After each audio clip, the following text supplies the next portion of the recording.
Doctor ortho, अब दर्द भी घुटने टेकेगा। तौर पे हम ये मानते हैं कि 20 से 22 सीटें तो सीधे तौर पे कुमारी शैलजा प्रभावित करती है। सुरजेवाला और कुमारी शैलजा एक गुट में है कि क्या कांग्रेस के भीतर अभी तक सब कुछ ठीक नहीं हुआ है?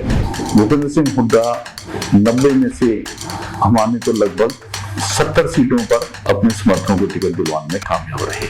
कुमारी शैलजा पिछले काफी समय से विधानसभा चुनाव से दूरी बनाए हुए हैं। पार्टी के ही कार्यकर्ता ने उनके खिलाफ अभद्र टिप्पणी की, उसके बाद वो प्रचार में कहीं नजर नहीं आया। ये सिर्फ नेताओं तक की कहानी नहीं है, ये कहानी जनता के साथ भी है। नमस्कार, चैनल 4 न्यूज इंडिया पर आपका बहुत बहुत स्वागत है। मैं हूं प्रदीप डबास।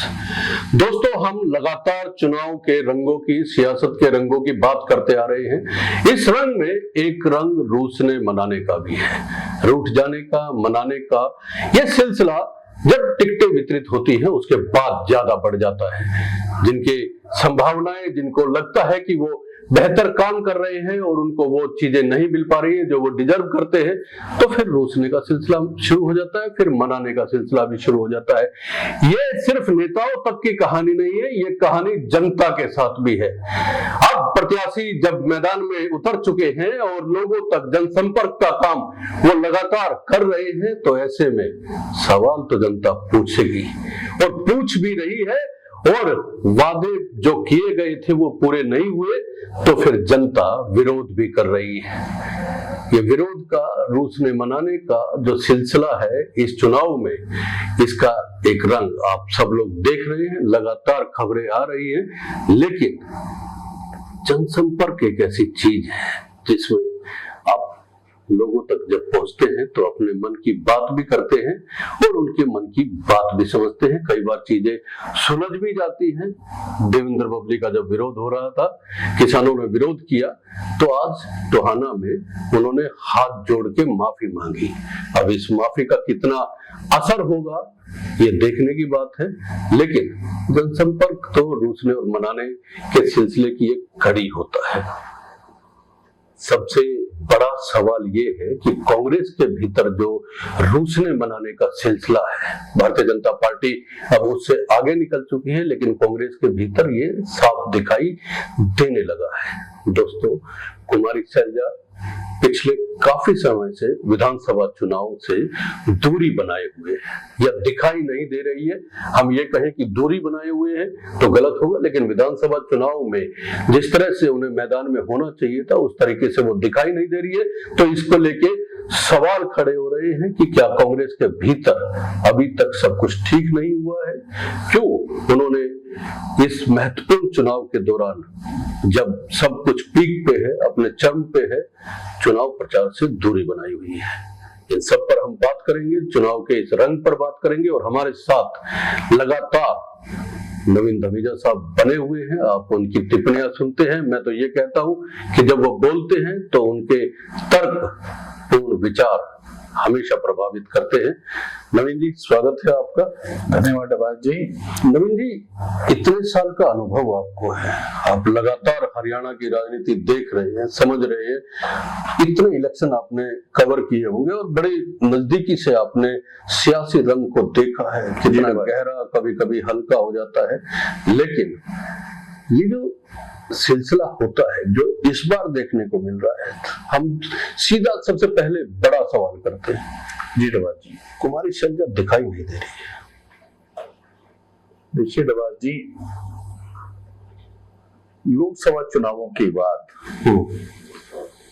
जब मुद्दा उठा हरियाणा के विधानसभा चुनावों की तैयारियों को लेकर, तब हरियाणा में भूपेंद्र सिंह हुड्डा, कुमारी शैलजा, किरण चौधरी और रणदीप सुरजेवाला, कांग्रेस में ये 4 बड़े नेता थे जो मुख्यमंत्री पद के दावेदार थे और ज्यादा सक्रिय थे जी। लेकिन किरण चौधरी को ये दिखाई देने लगा, क्योंकि उनकी बेटी की टिकट लोकसभा में भूपेंद्र सिंह हुड्डा ने नहीं लेने दी थी, भिवानी को लगा, भिवानी से, तो उन्हें लगा कि कांग्रेस में भूपेंद्र सिंह हुड्डा के वर्चस्व है, उनकी ज्यादा चल रही है और उनके चलते पार्टी हाईकमान ने भी दूसरे नेताओं को दूसरे इग्नोर करना शुरू कर दिया है और उनकी बेटी की टिकट तक नहीं मिली, वो आहत थी। और इसी मौके को भारतीय जनता पार्टी ने मौके के रूप में देखा। मनोहर लाल खट्टर ने तुरंत किरण चौधरी को भारतीय जनता पार्टी में शामिल करवाया। कांग्रेस छोड़ के भाजपा में आ गई, उन्हें राज्यसभा सांसद भी बना दिया। बीजेपी उनकी बेटी को विधानसभा टिकट भी दे दी तो शाम से। लेकिन कांग्रेस में आप देखें,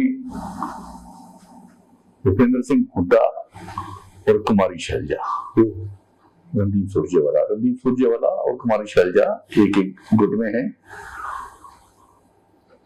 ये मुख्यमंत्री के दावेदार हैं। ये अपने आप को बताते हैं, जी अपने आप को अपनी दावेदारी मानते हैं मुख्यमंत्री की।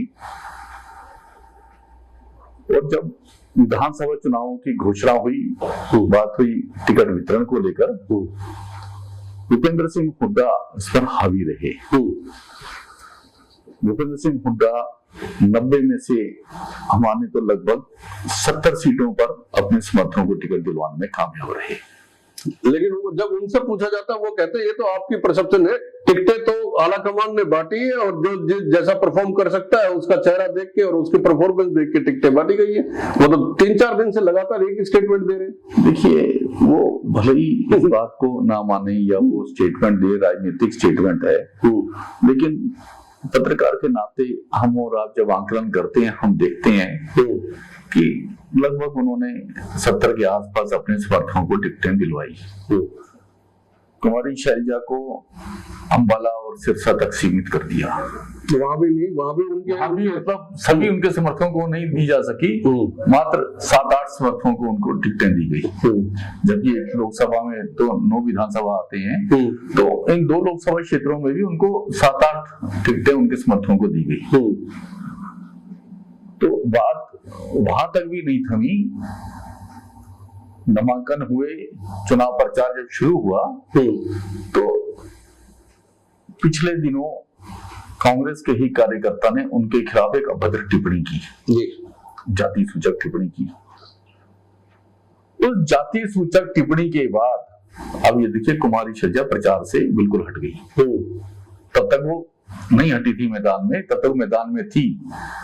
लेकिन जब ये घटना हुई, पार्टी के ही कार्यकर्ता ने उनके खिलाफ अभद्र टिप्पणी की, उसके बाद वो प्रचार में कहीं नजर नहीं आई। हालांकि उस टिप्पणी के बाद भूपेंद्र सिंह हुड्डा ने एक पत्रकार सम्मेलन में ये कहा कि वो हमारी पार्टी के सम्मानित नेता हैं, हमारी बहन है।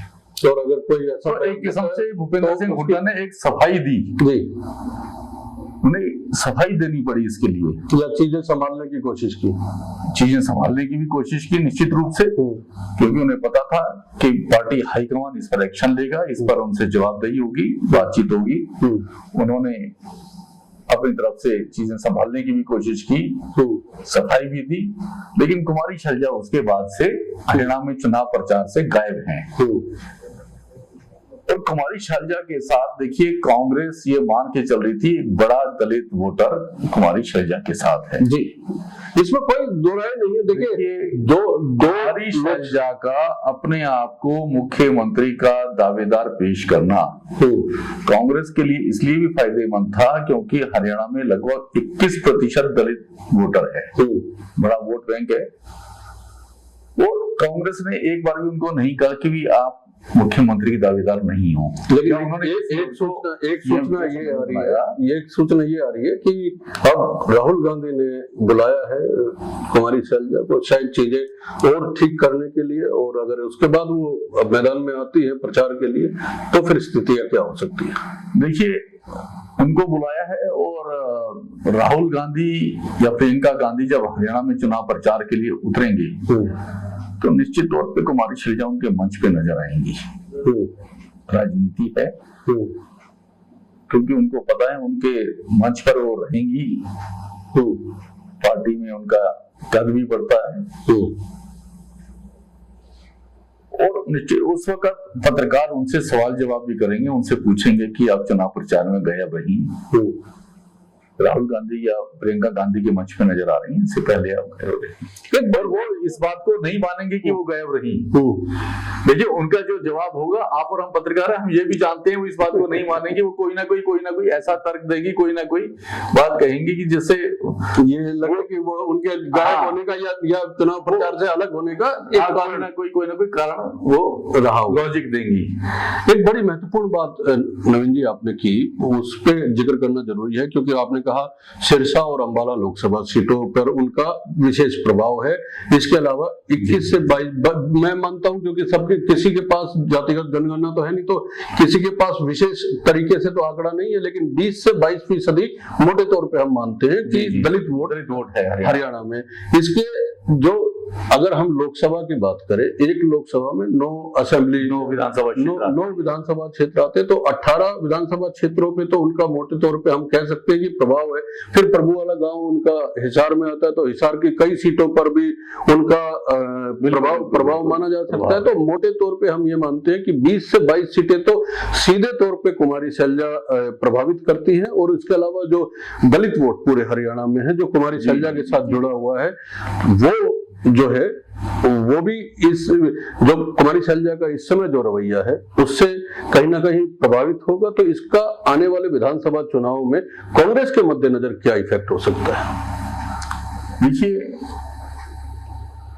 अब वो चुनाव प्रचार में कब आती हैं, कितना सक्रिय होती हैं। देखिए, वो सक्रिय होती हैं तो निश्चित तौर से दलित वोटों का फायदा कांग्रेस को मिलता है, और यदि वो निष्क्रिय रहती हैं, गायब रहती हैं चुनाव प्रचार से, चुनाव प्रचार में नहीं आती, तो इसका नुकसान कांग्रेस को उठाना पड़ सकता है। ये बात राहुल गांधी भी जानते हैं, प्रियंका गांधी भी जानते हैं, जो पार्टी हाईकमान है वो इस बात को जानते हैं। तो मुझे लगता है कि वैसी स्थिति नहीं आने देंगे, कुमारी शैलजा को मनाएंगे। और शैलजा ने क्योंकि कांग्रेस में ही रहना है, वो कांग्रेस छोड़ने वाली, ऐसा नहीं लगता कि वो कोई दल बदलेंगी, पार्टी बदलेंगी, कांग्रेस की सांसद भी हैं, तो मुझे लगता है कांग्रेस में रहेंगी। और बात जब राहुल गांधी उनको बुलाया है, उन्हें मनाएंगे, उन्हें समझाएंगे, तो वो आगे बढ़ेंगे और प्रचार में आएंगी। लेकिन चीजें तो अगर जब बिगड़नी शुरू होती है तो परसेप्शन बनना शुरू होता है नवीन जी। देखिए, इसमें कोई शक वाली बात नहीं, परसेप्शन बनना शुरू होता है, लेकिन ये कोई बहुत लंबा चौड़ा समय नहीं हुआ है।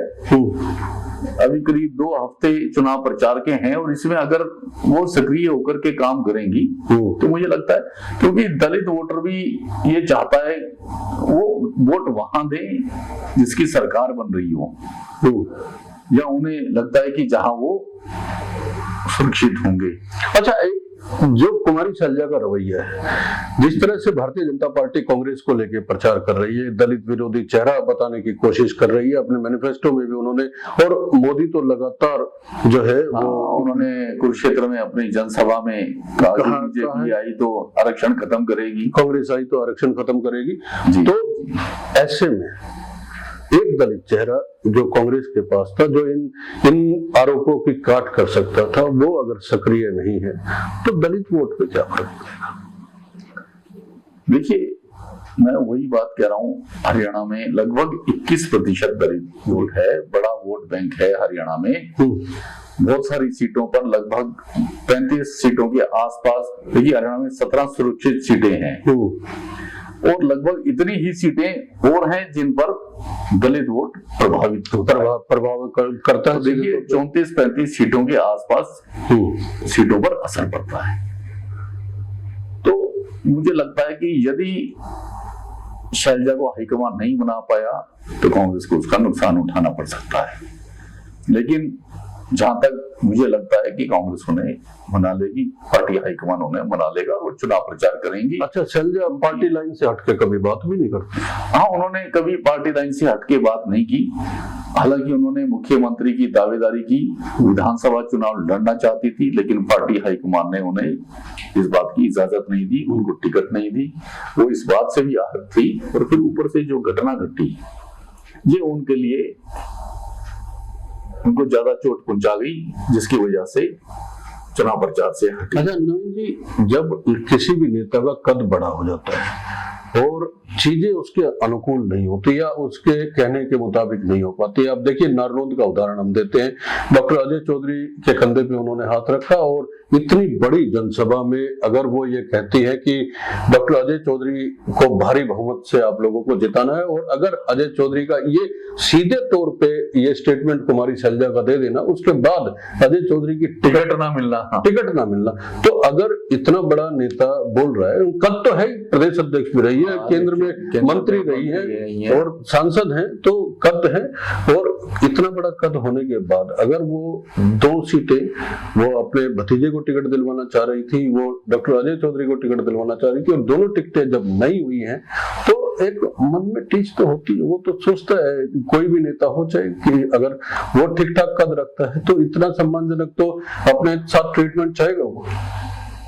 देखिए डबाज जी, निश्चित तौर से कोई भी पार्टी का कोई भी बड़ा नेता हो, बड़ा फेस हो, बड़ा चेहरा हो, वो चाहता है कि उसे पार्टी में उसी तरीके से ट्रीट किया जाए, उसकी बातों को माना जाए, उसका मान सम्मान हो।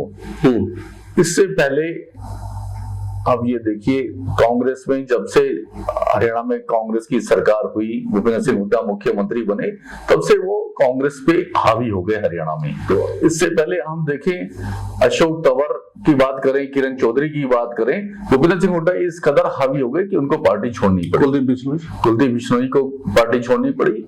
तो पार्टी हाईकमान नहीं चाहेगा कि कोई भी एक नेता हावी हो, इसलिए वो कहीं ना कहीं मुझे लगता है शैलजा को मनाएंगे और इसको कहीं ना कहीं लेवल पर लेकर के आएंगे। दोस्तों, शैलजा को मनाया जाएगा, और पूरे इस घटनाक्रम को लेके आपका क्या सोचना है? नवीन जी की टिप्पणी आपको कैसी लगी? ये विश्लेषण कैसा लगा? आप कमेंट करके जरूर बताइएगा।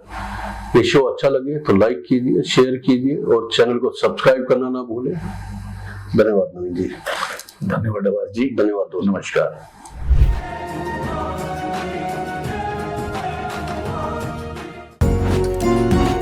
डॉक्टर ऑर्थो, अब दर्द भी घुटने टेकेगा।